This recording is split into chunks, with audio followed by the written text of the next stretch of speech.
Bismillahirrahmanirrahim. Assalamualaikum warahmatullahi wabarakatuh. Tuan-tuan, puan-puan muslimin, muslimat rahimakumullah.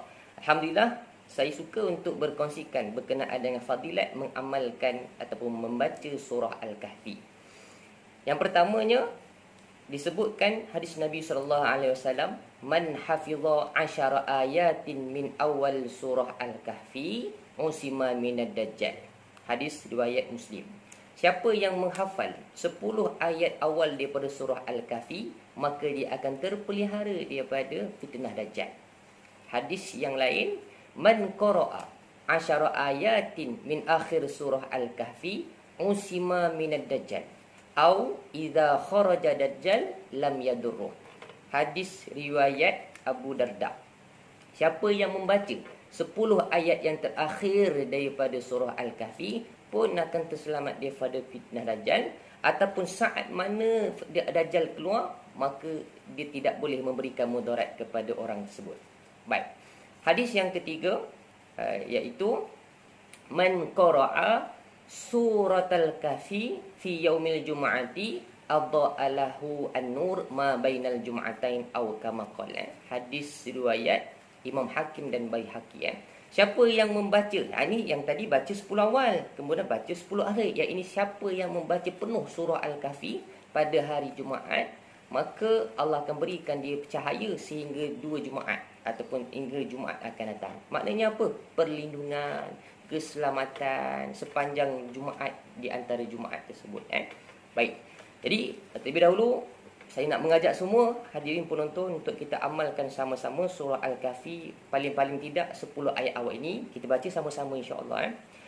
A'udzu billahi minasy syaithanir rajim. Bismillahirrahmanirrahim. Alhamdulillahilladzi anzala ala 'abdihil kitaba wa lam yaj'al lahu 'iwaja qayyiman liyunzira ba'san shadidan min ladunhu wa yubashshiral mu'minin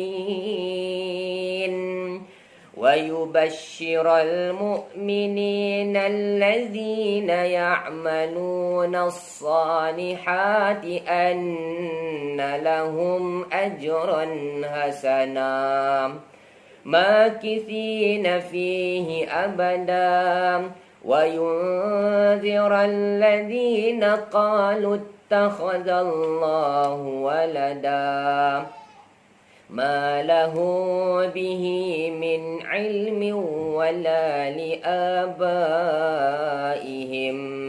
كبرت كلمة تخرج من أفواههم إن يقولون إلا كذبا فلعلك باخع نفسك على آثارهم إن لم يؤمنوا بهذا الحديث أسفا إنا جعلنا ما على الأرض زينة لها لنبلوهم أيهم أحسن عملا وَإِنَّا لَجَاعِلُونَ مَا عَلَيْهَا صَعِيدًا جُرُزًا أَمْ حَسِبْتَ أَنَّ أَصْحَابَ الْكَهْفِ وَالرَّقِيمِ كَانُوا مِنْ آيَاتِنَا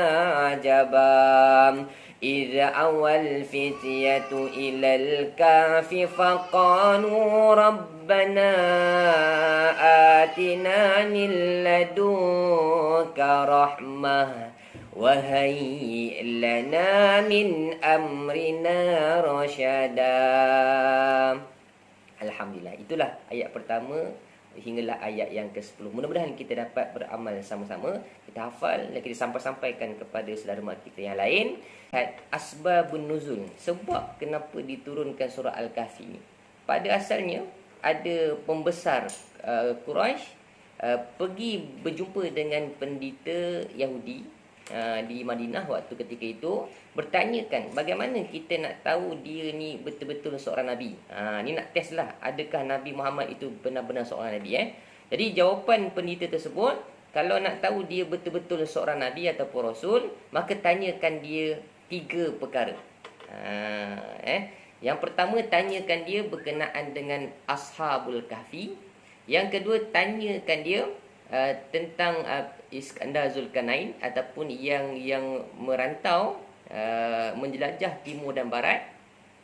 Dan yang ketiga, tanyakan dia tentang berkenaan dengan roh. Baik.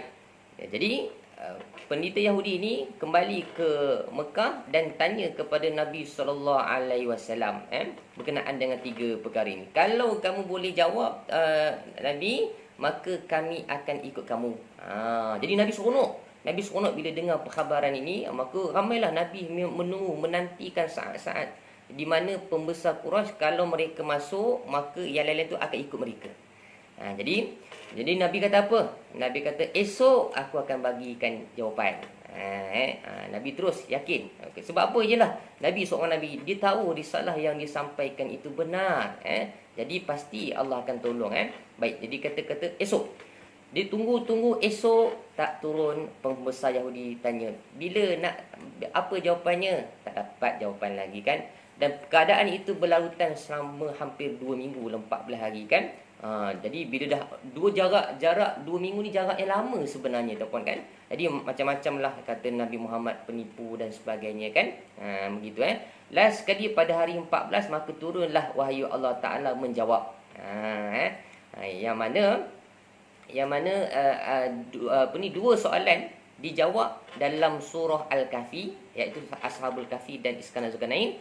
Dan soalan yang ketiga dijawab dalam surah Al-Isra, ayat 85 kan. Wa yas'alunaka 'anir ruh qulir ruhu min amri rabbi wa ma utitum minal ilmi illa qalila. Mereka bertanya tentang roh, maka katakanlah roh itu urusan Allah Ta'ala. Kamu tak diberikan ilmu walau sedikit apapun.